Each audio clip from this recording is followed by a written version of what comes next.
सृष्टि के सतगुरु सतगुरु सुखराम जी महाराज ने धन्य हो परम दयाल सतगुरु दरियाव जी महाराज ने धन्य हो परम दयाल सतगुरु बाबा जी महाराज ने।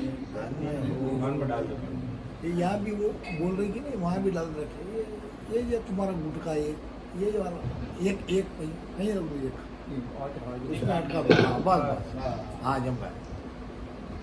राम सभा में राम राम महाराज सभी को राम राम सा सभी को मेरा बारंबार प्रणाम।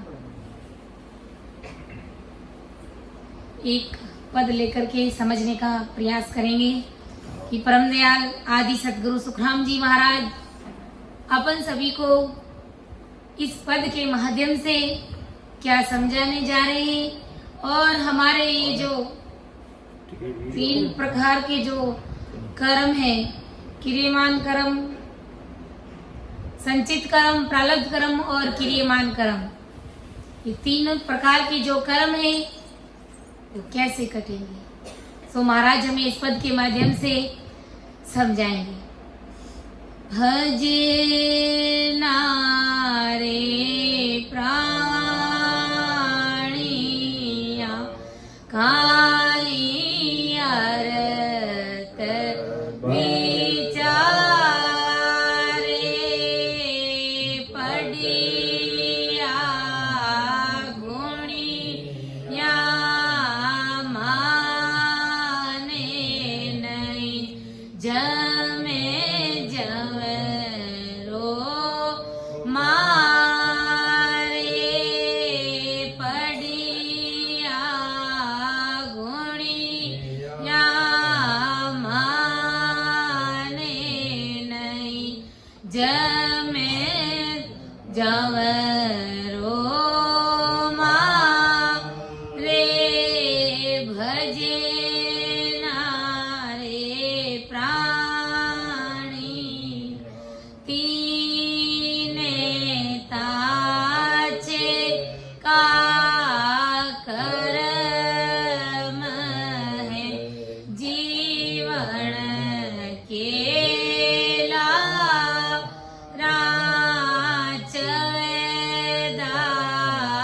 तीनों लोक में करे मां बसे सारा भजे नारे प्राणिया खाई अर विचारे पढ़िया गुणिया माने नहीं झमे जवरो मारे भजे नारे प्राणिया। तो परम दयाल अनंत सुख सम्राट आदि सतगुरु सर्व आत्माओं के सतगुरु सर्व सृष्टि के सतगुरु सतगुरु सुखराम जी महाराज अपन सभी को क्या समझाने जा रहे हैं और किस प्रकार से हमारे तीनों कर्म कटेंगे, एक संसार का दृष्टांत देकर के महाराज अपन को समझा रहे हैं कि भजना रे प्राणिया कहीं अर्थ विचारे पढ़िया गुणिया माने नहीं जम जवरो मारे। महाराज फरमा रहे सभी ज्ञानियों को, सभी पंडितों को और संसार के सभी प्राणियों को, अरे मेरे प्राणों से प्रिय संसार के सभी नर नारी, तू भजन कर, तू राम नाम का सिमरण कर। क्या अर्थ विचारे, अरे दूसरे संसार के जितने भी ज्ञान है क्या उनका अलग अलग तू अर्थ कर रहा है, विचार कर रहा है। यानी जो संस्कृत में लिखे हुए जो वेद है, व्याकरण है, शास्त्र है, नाना प्रकार का जो ज्ञान है उसका अर्थ कर करके, उसका दृष्टांत दे करके तू क्या करेगा, क्योंकि तुम्हारी जीवात्मा का कार्य तो एक राम नाम रटने से ही होगा। बाकी दूसरी कितनी भी तुम साधन क्रिया करोगे, तुम कुछ भी करोगे, जप तप करनी कर्म व्रत उपवास रोजा, तुम जितने भी उपाय संसार के करोड़ जतन भी अगर तुम कर लोगे, लेकिन तुम्हारी जीवात्मा का कल्याण, तुम्हारी इस आत्मा का परमात्मा में मिलने का काम तो राम नाम का सिमरन करने से ही होगा। दूसरा इस सृष्टि में कोई उपाय नहीं है। गुरु महाराज कह रहे कि तूने ये जो वेद व्याकरण शास्त्र कितने भी पढ़ लिए हैं और उसमें तू प्रवीण हो गया है, पारंगत हो गया है, तो भी यमराज पढ़िया गुणिया माने नहीं, जम जौरो मारे तो भी यमराज की फौज तुझे छोड़ने वाली नहीं है। तुझे वे मारेगी, तुझे घसीट करके ले जाएगी, क्योंकि ससरूप साहिब की भक्ति के बिना, राम नाम का सिमरन का जाप किए बिना ये जमराज किसी की मर्यादा नहीं मानता है। ये किसी की भी मर्यादा नहीं मानता है, चाहे तुम भले कोई भी भक्ति कर लो। संसार में इतनी सारी खूब भक्तियां हैं, ब्रह्मा विष्णु महादेव शक्ति की कितनी भक्तियां हो सकती है जिसका अपन अंदाजा भी नहीं लगा सकते। और 33 कोटि देवता। गुरु महाराज कहते हैं तुम कितना भी कुछ भी कर लो।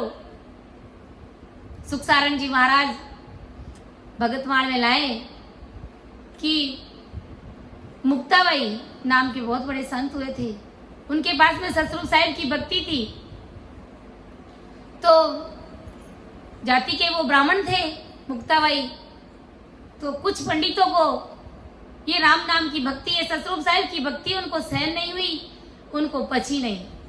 तो कुछ ब्राह्मण लोग हैं जो इकट्ठा होकर के मुक्ताबाई के पास में आए और उन्होंने कहा कि तुम सब दिन राम राम करते हो। मुक्ताबाई ये 3-4 भाई बहन थे, लेकिन ये 24 घंटे राम राम ही रटते थे। तो ब्राह्मण आए और मुक्ताबाई से कहा कि तुम सब दिन राम राम करते हो, हमारा जो ब्राह्मणों का जो काम है, वेदों का पूजा पाठ का जनेऊ धारण करना, ये सब काम तुम करो, राम नाम को छोड़ो। मुक्ताबाई ने कहा कि ब्राह्मणों की क्या कमी आ गई है इस संसार में, जनेऊ धारण करने वाले खूब सारे लोग बैठे हैं और हम अगर नहीं धारण करेंगे तो क्या फर्क पड़ जाएगा।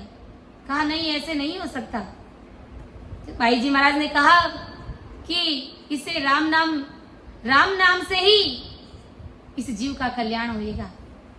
ससरूप साहिब के देश में ये आत्मा तभी मिलेगी। बाकी संसार की तुम कितनी भी भक्तियां कराओगे, जनेऊ धारण कराओगे, लेकिन जीवात्मा का कार्य होने वाला नहीं है। लेकिन ब्राह्मणों ने कहा कि नहीं, आपको ऐसा ही करना पड़ेगा। भाई जी महाराज ने कहा कि मेरे बाड़े में चलो। तो भाई जी महाराज उन ब्राह्मणों को अपने बाड़े में लेकर गए, जहां पर गाय भैंसियां बांधी जाती है।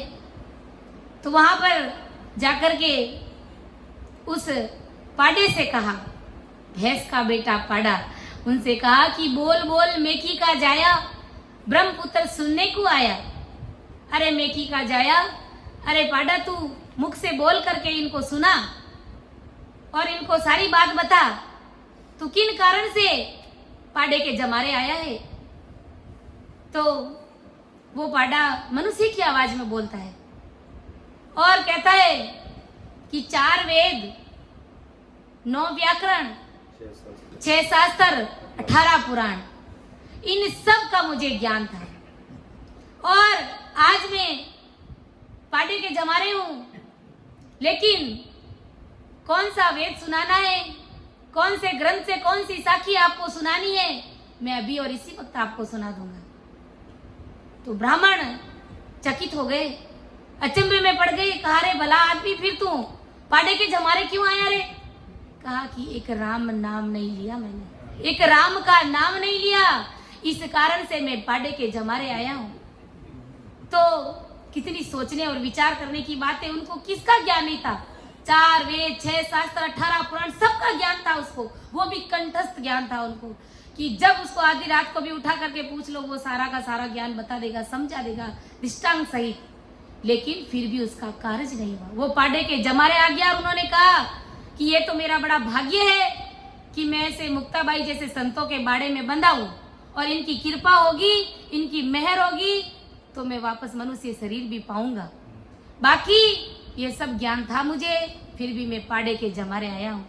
तो गुरु महाराज कहते कि पढ़िया गुणिया माने नहीं, जम जोरो मारे, बजनारे प्राणिया क्या अर्थ विचारे। ज्यादा ज्ञान चर्चा में कुछ भी नहीं पड़ा है, ज्यादा उलझने की आवश्यकता नहीं है। सार चीज सिमरन है और सिमरन ही हमें करना है, सिमरन ही हमें करना है।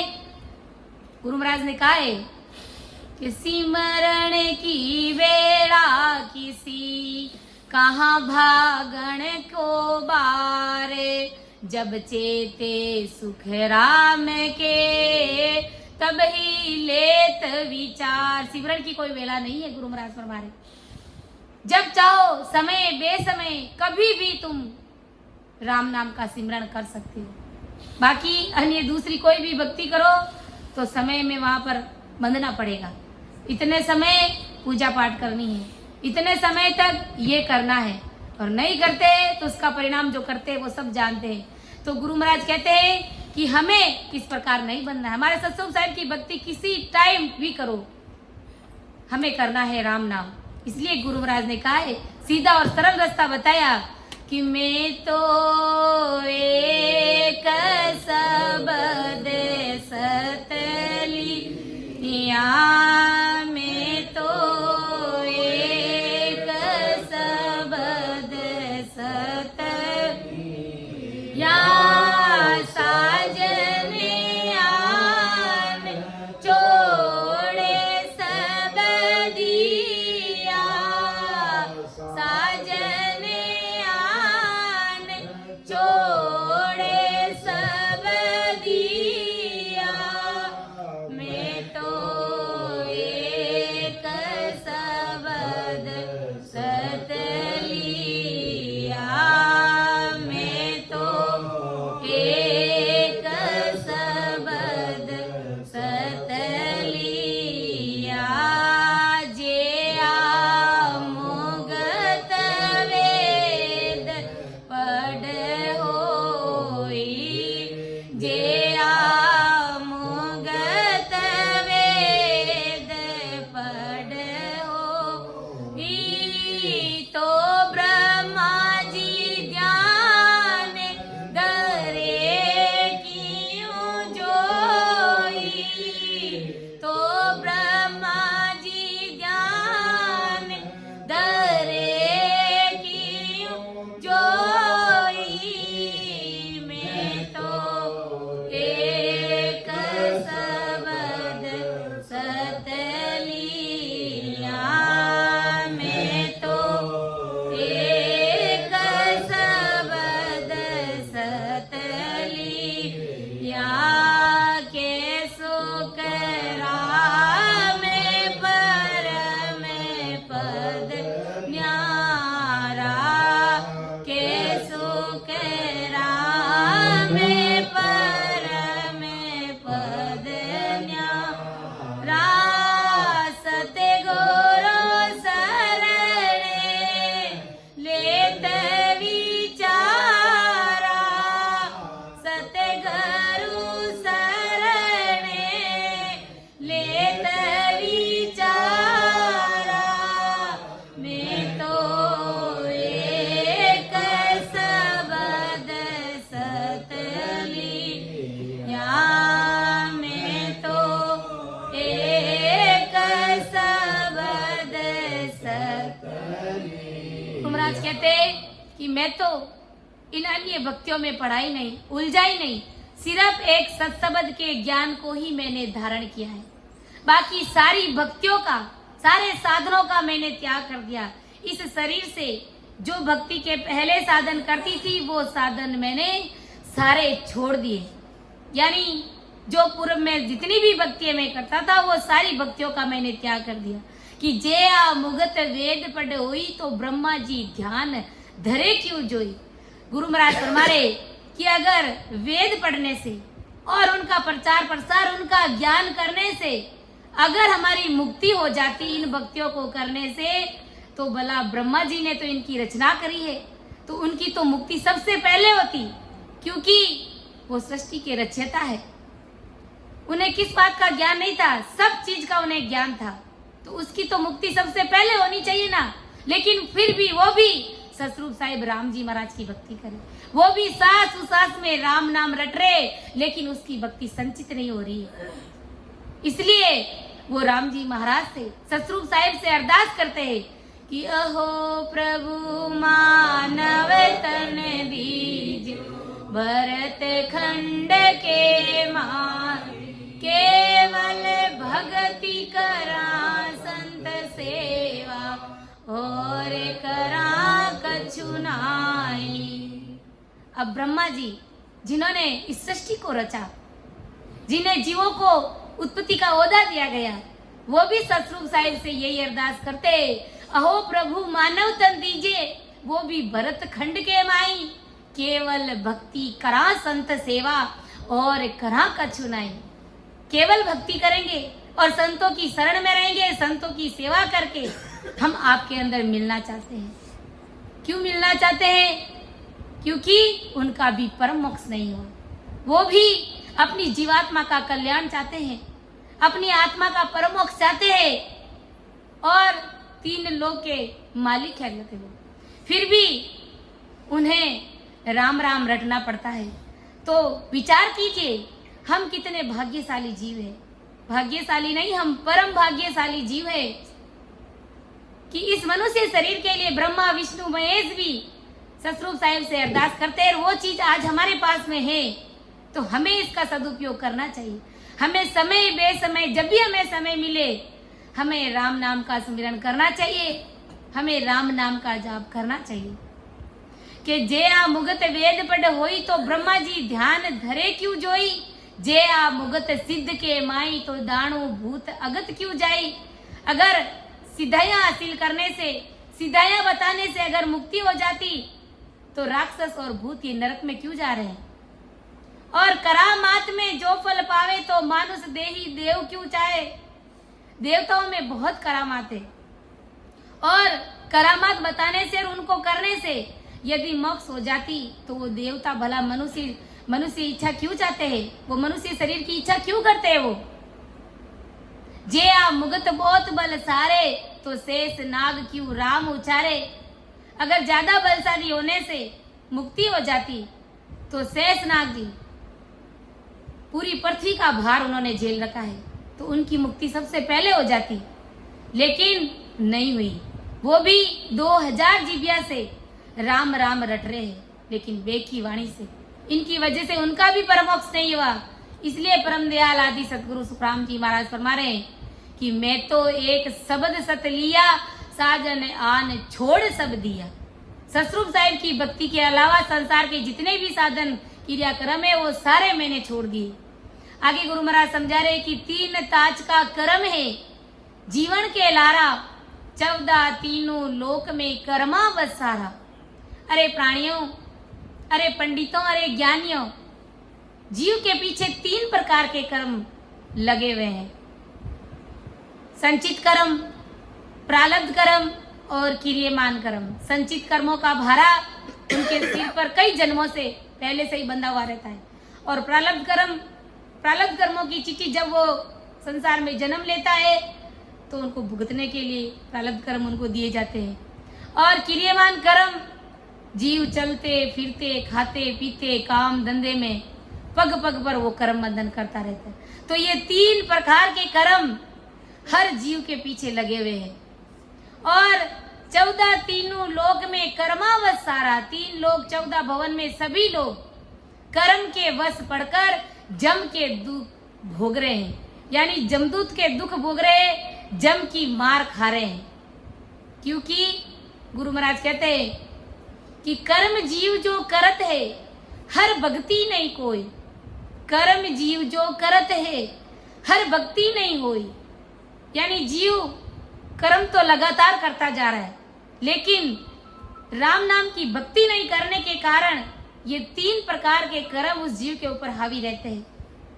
और ये कर्म कब कटेंगे और कैसे कटेंगे वो भी महाराज बता रहे कि प्रारब्ध कर्म किरिए सही, संचित है भारी, ए तीनों जब काटसी तब मिले मुरारी। प्रारब्ध कर्म, क्रियमान कर्म और संचित कर्म, ये तीनों कर्म बड़े ही भारी है। गुरु महाराज फरमाते ये कर्मों का बड़ा भारी पहाड़ है और ये कर्म ऐसे नहीं करते।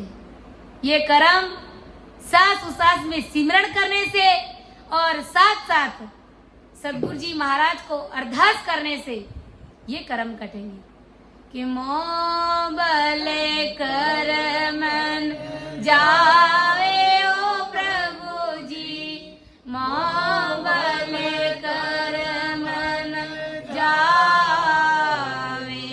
आगे किया तके कीने पारा, अब ही वो होए आवे ओ रामा, अब ही वो होए आवे, मोह बले कर मन जावे ओ प्रभु जी, मोह बले कर हो राम जी महाराज, मेरे बल से इन कर्मों का नाश होने वाला नहीं है, क्योंकि आगे किया तके किन पारा, अब ही वो होए आवे। आगे भी पिछले जन्मों में मैंने खूब सारे कर्म किए, वो संचित कर्मों का भारा भी मेरे सिर के ऊपर बंधा हुआ है और अब वर्तमान में भी बहुत से कर्म मेरे से हो रहे और आने वाले समय में भी होएगा। क्यों कि जब राम नाम की भक्ति जीव के पास में नहीं होती है तो वो तीनों कर्म जीव के ऊपर हावी रहते हैं और जब तक वो तीनों कर्म कटते नहीं है जीव का परम मोक्ष होता नहीं। अगर एक भी कर्म पीछे बच जाता है तो उसे वापस जन्म लेना पड़ता है उस कर्म को काटने के लिए। तो तीनों कर्मों को काटना बहुत ही जरूरी है। मारी कर में डोरे का बंदी, जन्म की से मारा, सतगुरु राम छुड़ावसी, मारे मन में मोटिया से मारी, कर में डोरे काटी। कर्मों की डोर बड़ी काठी बंदी है और ये कर्मों की डोर मेरे सतगुरु जी महाराज ही काट सकते हैं। सतगुरु राम छुड़ावसी, मारे मन में मोटी आस। कब छुड़ाएंगे, कब काटेंगे? तब अपन सांस उसास धारो धार राम नाम का सिमरण करेंगे, तब सतगुरु जी महाराज बड़े दयालु है और हमारे ऊपर मेहर करेंगे, कृपा करेंगे, दया करेंगे।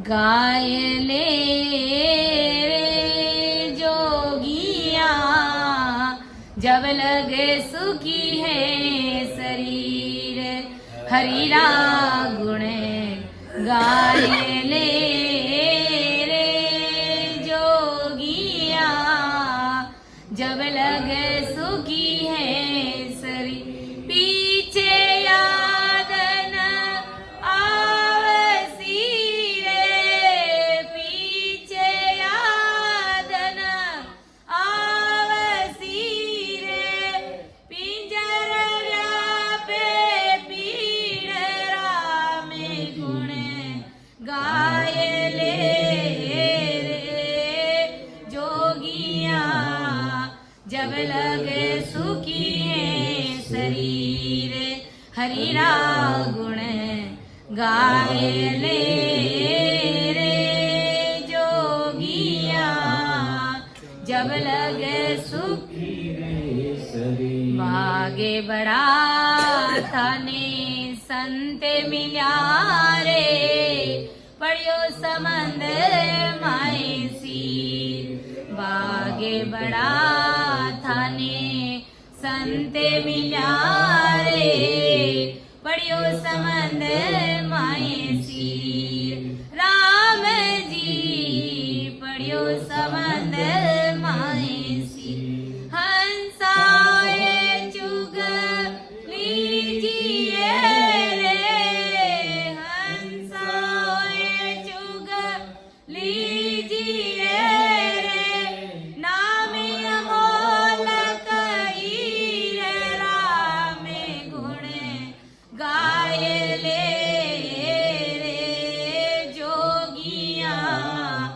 जब लग सुखिए शरीर हरि राम गुण गाय ले रे जोगिया जब लग सुखी रे शरीर। इसलिए संत महात्मा हमें चेताते हैं कि अरे बंदा, अरे हंसा, तू राम नाम की भक्ति कर ले जब तक तुम्हारा शरीर सुखी है, क्योंकि भाग बड़ा था ने संत मिलिया रे पढ़ियो संबंध माए सीर। अपन सबका भाग्य बहुत तेज है, भाग्यशाली नहीं, हम परम भाग्यशाली जीव है कि हमें संत मिले हैं, हमें सतगुरु साहेब मिले हैं, हमें परम दयाल आदि सतगुरु सुखराम जी महाराज का शरणा मिला है। तो हंसा होकर के इस राम नाम के मोती को चुग लीजिए और अपने तीनों कर्मों को काट करके परमात्मा के देश की प्राप्ति कर लीजिए। ऐसा संत महात्मा हमें चेता रहे कि काटन की विद सांभळो दिष्टांग बताऊं एक बड़ो कर सो थो ताको धने गाऊं भजे नारे प्राणिया।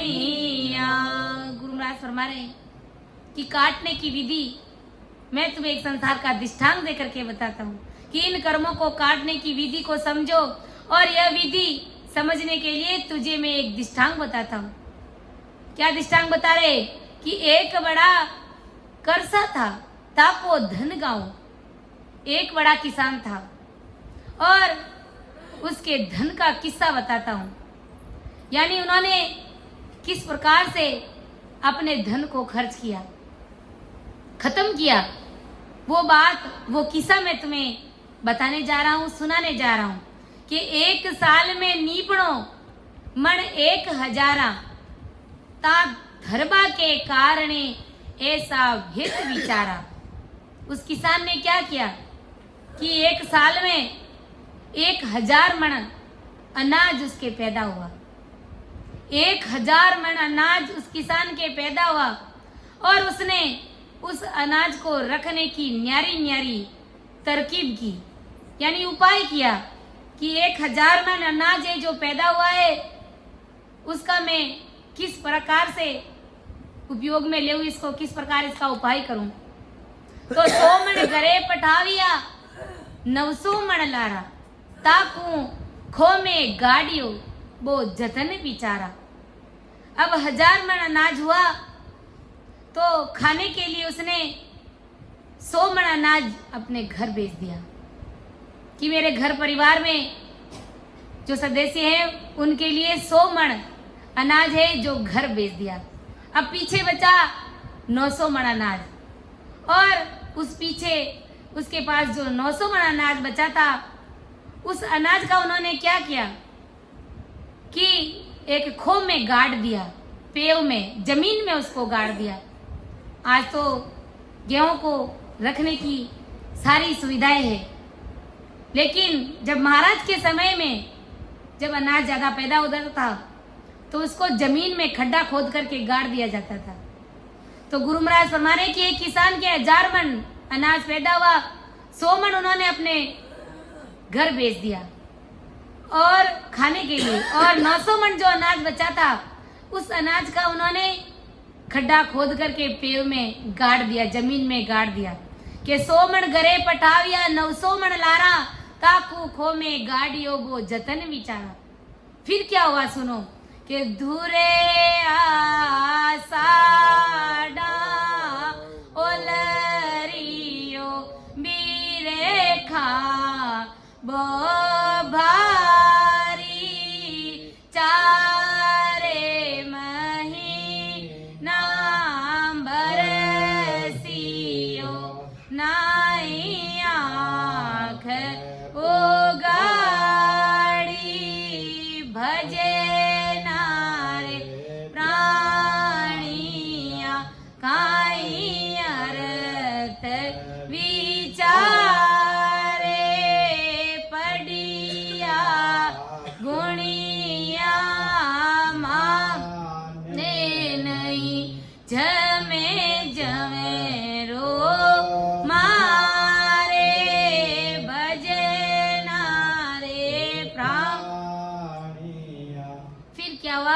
કે ધુર અષાઢા ઓલરિયો બિરખાબો ભારી 4 મહિના બરસિયો ના आंख उगाड़ी।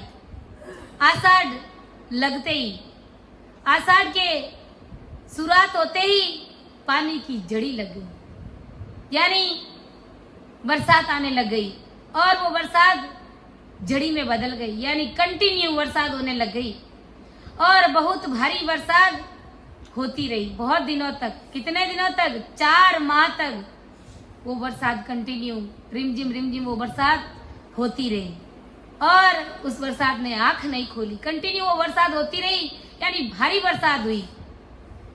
तो क्या हुआ? भारी बरसात हुई तो खो को खो में गड़ गयो, हर जुत न पाया, घर को घर में पीस के सब खाए खुटाया। उस भारी वर्षा के कारण, भारी बारिश के कारण खो में भरा हुआ अनाज खो में ही सड़ गया। जो जमीन में अनाज सुरक्षित रखने के लिए जो जमीन में गाड़ा था, तो 4 महीने जब बारिश कंटिन्यू हुई तो वो अनाज जमीन में सड़ गया, गड़ गया। कहने का तात्पर्य है कि जो संचित कर्मों का जो भारा था, जो संचित कर्म थे, वो खत्म हो गए, वो कट गए और खेत में बहुत पानी जमने के कारण अनाज की नई पैदाइश भी नहीं हुई, यानी नया अनाज भी नहीं उगा सके, क्योंकि कंटिन्यू 4 महीने तक बारिश हुई। इस कारण से गीली जमीन में अनाज भी नया पैदा नहीं हुआ, बोया नहीं गया, इसलिए नए क्रियमान कर्म भी नहीं लगे। और घर में 100 मन अनाज भेजा था, वो भी सब खाए खुटाया, वो भी घर के लोग पीस करके खा करके उनको भी खुटा दिया। कहने का मतलब प्रारब्ध कर्म भी कट गए, मिट गए, खत्म हो गए। तो इस प्रकार गुरु महाराज क्या समझा रहे कि एक कण ना उबरिया, टोटा भले आया, इस विध कर्म में मिटाव जो पांडे सुन भाया। यानी पीछे अनाज का एक कण भी नहीं बचा, यानी 1000 मन अनाज पैदा हुआ था, 100 मन उन्होंने घर बेच दिया और 900 मन जमीन में गाड़ दिया। तो भारी बारिश होने के कारण जो 100 मन, जो 900 मन जमीन में गाड़ा था वो भी सड़ गया और जो 100 मन अनाज घर पे भेजा था खाने के लिए वो भी सब खाए खुटाया और जमीन गीली होने के कारण नया अनाज बो नहीं पाए, तो एक कण भी पैदा नहीं हुआ।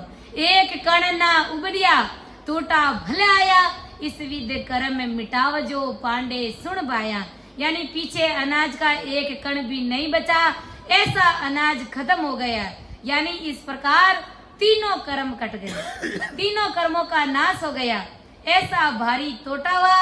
इसलिए गुरु महाराज कहते कि अरे पंडितों, अरे ज्ञानियों, इस विधि से संचित कर्म, क्रियमान कर्म और प्रारब्ध कर्म मिटा डालो कि आटे पोहरे 64 घड़ी रसेना जग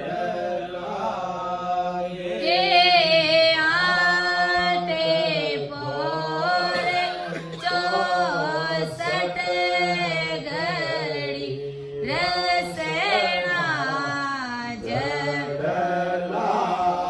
के सुने पांडे सुकरा के तब तीनों बागे सुने पांडे सुकरा के तब तीनों बागे भजे नारे प्राणिया काई अरत विचारे पड़िया घुणिया माने नहीं जमे जमे रो मारे भजे नारे प्राणिया।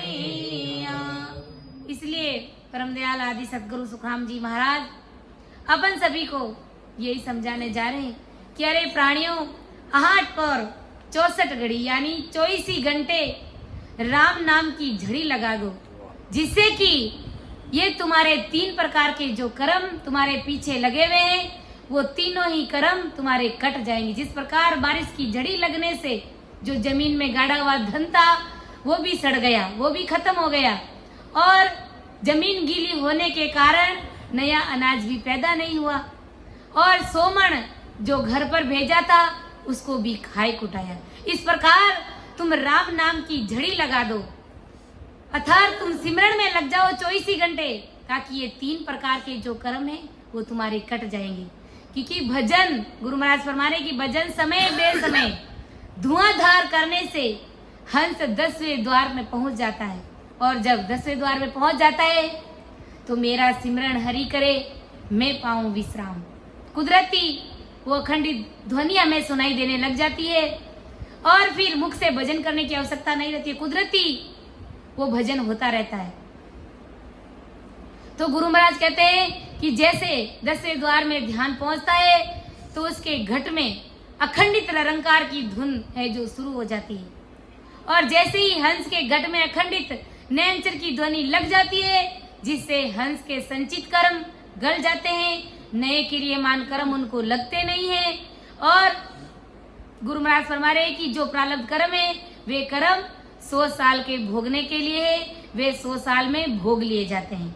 इस प्रकार तीनों कर्म, प्रारब्ध कर्म, क्रियमान कर्म और संचित कर्म, ये तीनों ही कर्म जीव के नष्ट हो जाते हैं, और घट में आनंद ही आनंद आने लग जाता है।